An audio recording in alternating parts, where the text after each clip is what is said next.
education in two main domains. The first domain in which change is visible today and also seems to be necessary is the organization of particular schooling systems. So the school changes constantly as the whole system does. That's quite obvious for the most of us. Another domain which has undergone significant change in recent times is linked with the basic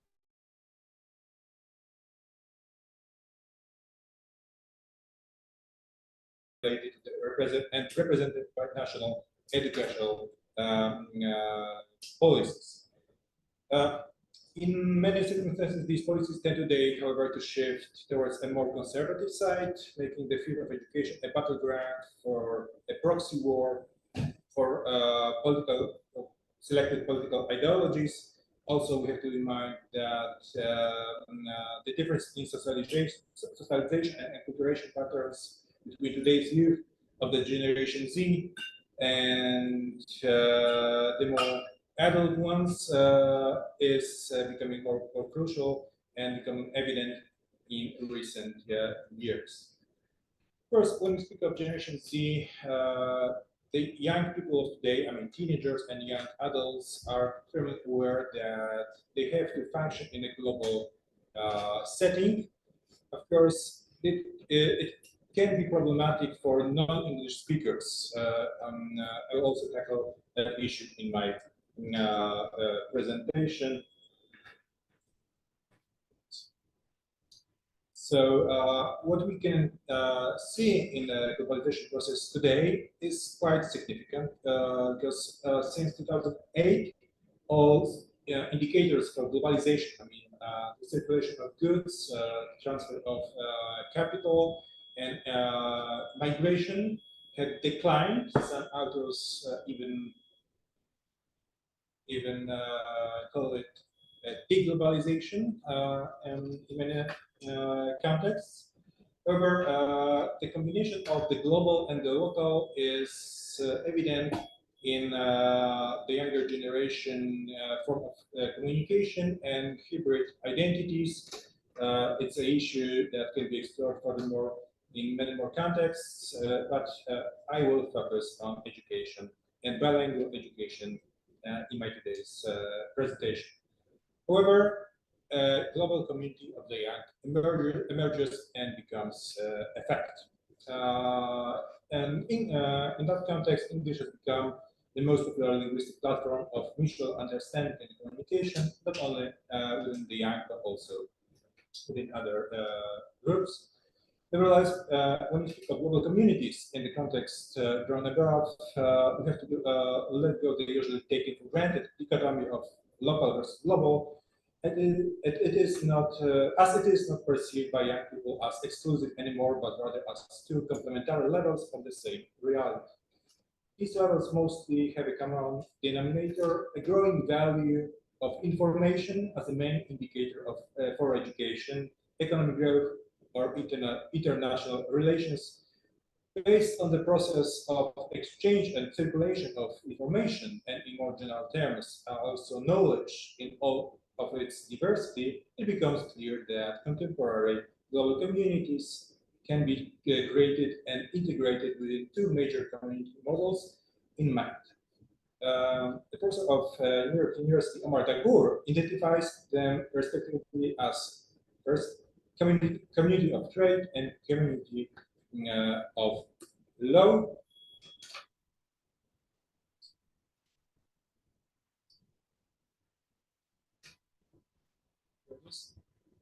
So the first two. The Community of Trade is being founded in the tradition of contractualism.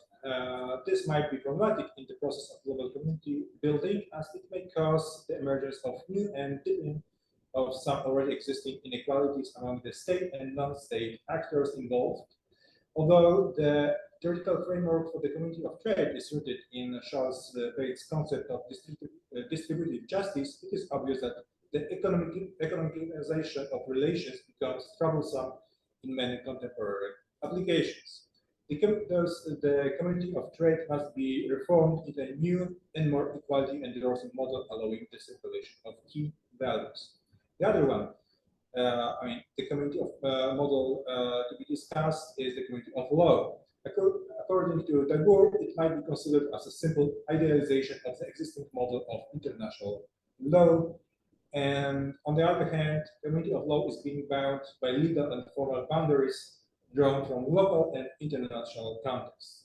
The visible ineffectiveness of the execution of international legal acts is rooted in the complexity of these boundaries and should be considered as an obstacle to overcome immediately, not just through the means of increased cooperation, but through the bottom-up action and empowerment of local authorities and institutions.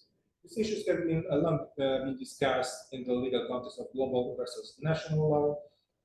What was central to those debates, however, was the fact that the center of the debate was not the deprivation of the states of their legal power. Tagore proposes a solution to those problems by suggesting a third model of global community, which is called by Tagore a community of autonomous communities. These global communities seek to limit the interdependence caused by trade relations and power abuse of legal abstraction in the spirit of Jean-Jacques Rousseau's vision of autonomous city-states. One of the key areas of education, which is affected directly by the influences described above, is foreign language education. Especially teaching English to non-English speakers can be problematic if we take into consideration how difficult it can be when the existing schooling system is not endorsing learning real linguistic competences and is focused instead on maintaining the existing ineffective model based on memorizing vocabulary and the sheer context of textbooks. The many deficits of contemporary foreign language education originate in that very ineffective policy, but also are often related to specific educational paradigms affecting the system as a whole. Starting from the moment of birth and taking into account the lifelong learning process, including adults relearning their trade, gaining competencies, we shift the notion of education into new territory. The necessity of change in the educational paradigm opened thus paths for possible reforms of schooling systems, both on the local and the global scale.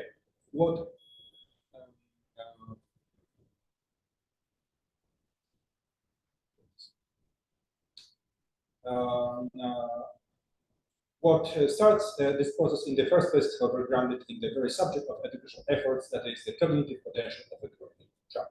In the case of bilingual children, the potential presented above is especially visible in their non-linguistic competencies, like, for example, social skills, intercultural communication, greater level of empathy, greater level of self-confidence towards others, and etc. On the level of development, social competence is usually defined as the ability of a child to gain personal goals within a social interactions while at the same time maintaining positive relations with others. This sort of social skill has been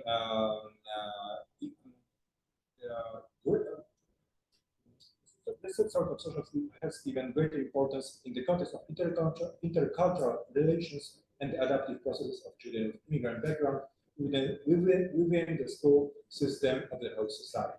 Certainly, in such case, bilingualism and multilingualism have an obvious advantage over monolinguistic competence. In consequence, it forces us to redefine bilingualism as a specific feature of interactions and simultaneously a factor of increasing strength in the sphere of relations occurring on an interpersonal and intergroup level. Both aspects of social relations contribute eventually to the construction of meaningful connection to the world, either on the local or global scale. The question remains, however, how this social cultural connection leads us to the actual increase of and the change of character of linguistic competencies in English for our non-English speakers. Innovative tools for bilingual and multilingual education are a key asset in that regard. So, focusing now on a case study which shows clearly how this can be done properly on a national and international level. The case study is based on an educational initiative which originated in Poland 20 years ago. It's called International Universal Bilingual Education Program, or otherwise Bilingual Future. It's a program consisting of or gathering specialists in education covering many fields like pedagogy or general pedagogy. I'm myself representative of that field, and many more. It implements three basic educational institutions. It can be implemented in creches, kindergartens, and elementary schools. However, when we speak of elementary schools, we mean education that is the first three classes of the elementary. The choice of mentioned types of school of institutions related to the methodological and conceptual base view of the necessity of acquiring English as a second language at the youngest age, starting from birth up to 7 years old. This relatively short time frame makes the pedagogical effort of crucial importance due to the fact that this age period holds a special significance in language education. The application of Eric Lenneberg's hypothesis of the critical period finds its place in the idea behind the whole program. That's why kindergartens are so important in the initiative.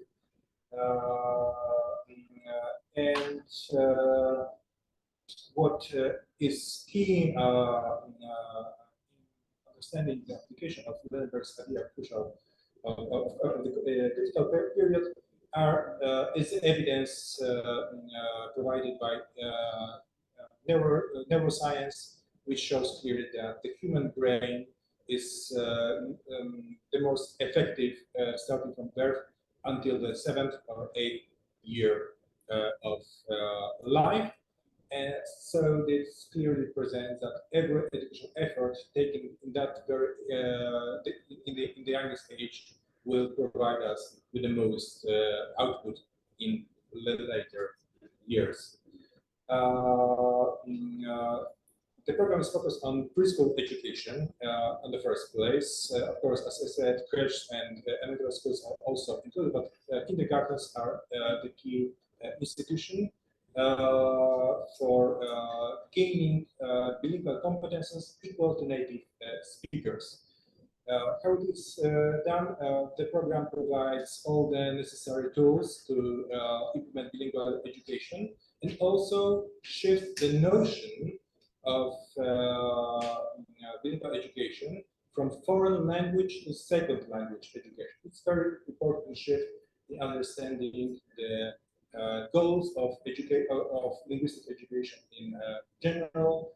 Foreign language education model is usually based on various languages. English, of course, is the most popular one.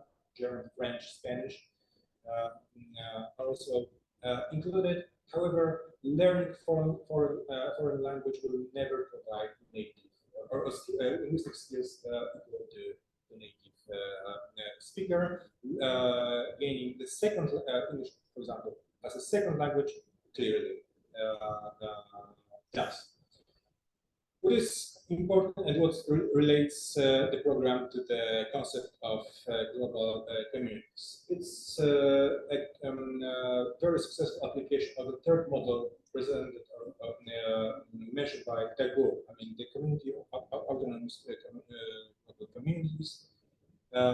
It gives the teachers all the necessary tools. Also, the program also empowers them to learn new skills, and the whole program, as it is based on very rational and goal-oriented methods.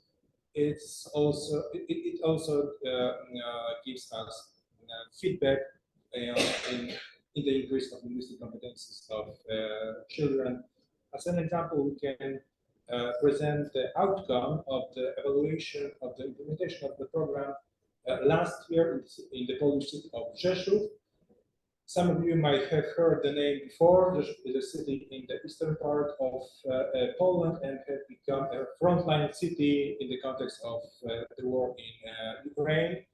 And the city of Rzeszów had implemented the program in all the public kindergartens in the city. And what was visible in the evaluation was a rapid increase of linguistic and non-linguistic competences of children involved. An added value to the program is the cooperation between the institutions, between schools and kindergartens. So networking is a key asset or key value to the program as a whole on the national and international level. Where English is as a second language starting point for building future competences for children, also in other fields. Why the social skills are so crucial in the context of future professions, for example. You might recall the words of, well, Elon Musk, one of the key personas of high tech today. When Musk was asked once in an interview, how does he see the future of labor and professional, he provided an answer which was surprising and understandable at the same time. He said that many professions will die out, which is quite obvious, but many more will emerge. Among those who will emerge will be many professions that are completely new and still to be explored. However, we might divide them into three categories. The first category was quite obvious. That was the IT sector, and it is quite obvious for most of us, I guess. But more interesting were the second and the third one. The second field of future professions will be related to economy, but not that type of economy which is related just to numbers or providing Excel sheets every month. It's that sort of economy which gives us Nobel Prizes. So if you trace the Nobel Prizes in economy in recent years, most of the theories granted with the prize were theories combining economy with social theory.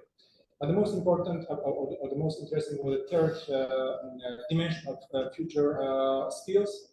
He said that there will be many new professions with one common denominator. That denominator will be social interactions. So think of global future communities and social interactions. We have to admit that communication is key, and English is one of the assets to be provided for the future generation. Of course, I mentioned the Generation Z. Generation Z are today's teenagers and young adults. However, in the field in which the international program Bilingual Future acts and operates are kindergartens, so we might recall the sociological theory of generations and put the light on the forthcoming generation, which is already called the Generation Alpha, that are today's children in elementary schools and kindergarten. So what can we propose as a direction for future actions for building global communities, especially in the context of education?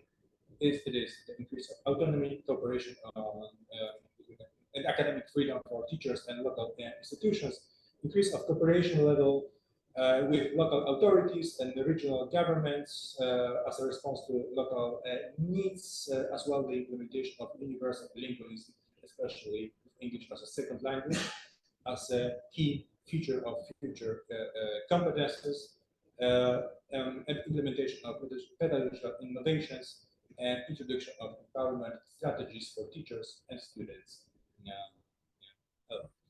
Thank you.